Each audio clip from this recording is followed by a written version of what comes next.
പ്രതിപക്ഷത്തിന് ശക്തമായ രാഷ്ട്രീയമുണ്ടായിരിക്കണം, രാഷ്ട്രീയ ഉള്ളടക്കമുണ്ടായിരിക്കണം. ഒരു പ്രതിപക്ഷം വളരെ ശക്തമായിരിക്കണം.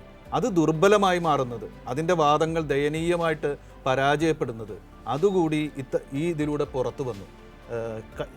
കേരളത്തിൻ്റെ ആവശ്യങ്ങളൊക്കെ കള്ളം എന്ന് പറഞ്ഞിട്ട് അത് സ്വന്തം പാർട്ടി ഭരിക്കുന്ന കർണാടകം അതിലേറെ വീറോടുകൂടി മുഴക്കുന്ന ഒരു കാഴ്ച കേരളത്തിലെ പ്രതിപക്ഷം കാണേണ്ടി വന്നു. കേരളത്തിലെ പ്രതിപക്ഷം രാഷ്ട്രീയം കയ്യാളാൻ ഇപ്പോഴെങ്കിലും അർഹരല്ല എന്ന് തെളിഞ്ഞ ഒരു സന്ദർഭം കൂടിയാണ് ഇത് എന്ന് ആണ് എനിക്ക് തോന്നുന്നത്. കേരളത്തിലെ പ്രതിപക്ഷത്തിൻ്റെ സമുന്നതരായ, പരിചയസമ്പന്നരായ, പരിണതപ്രജ്ഞരായ രാഷ്ട്രീയ നേതാക്കൾ സ്വന്തം രാഷ്ട്രീയ നിരക്ഷരത വിളംബരം ചെയ്യുന്നൊരു കാഴ്ചയാണ് നമ്മൾ കണ്ടുകൊണ്ടിരിക്കുന്നത്.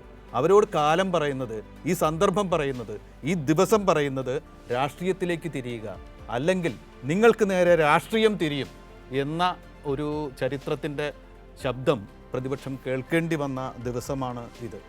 ഏറ്റവും ചുരുങ്ങിയത് രാഷ്ട്രീയം കയ്യാളുമ്പോൾ മഹാത്മാഗാന്ധിയുടെ എൻ്റെ സത്യാന്വേഷണ പരീക്ഷകളോ അല്ലെങ്കിൽ നെഹ്റുവിൻ്റെ ഒരു ആത്മകഥയോ എങ്കിലും കേരളത്തിലെ പ്രതിപക്ഷ നേതാക്കൾ വായിച്ചിരിക്കണം എന്ന് പറയേണ്ട ഒരു ദിവസം കൂടിയാണിത്. മനോജ് എന്ത് പറയുന്നു?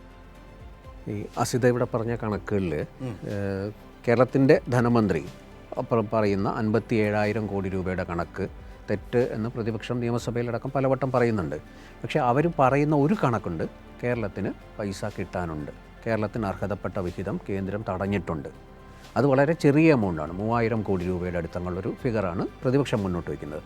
പക്ഷേ ഈ ഒരു ഫിഗറിന് ആ ഒരു അവഗണന പോലും, അങ്ങനെയെങ്കിൽ കണക്കിലെ വ്യത്യാസം അവിടെ നിൽക്കട്ടെ, ഈ പൈസ പിടിച്ചെടുക്കാൻ നമുക്ക് ഒന്നിച്ച് നിൽക്കാം എന്നുള്ള തരത്തിലേക്ക് ഈ പ്രതിഷേധത്തോട് ഐക്യദാർഢ്യം പ്രഖ്യാപിക്കാൻ കേരളത്തിലെ പ്രതിപക്ഷം തയ്യാറായിരുന്നില്ല.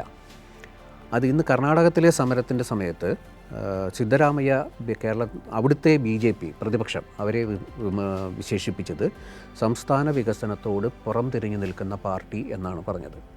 അതേ വിശേഷണം തന്നെയാണ് കേരളത്തിലെ പ്രതിപക്ഷത്തിനും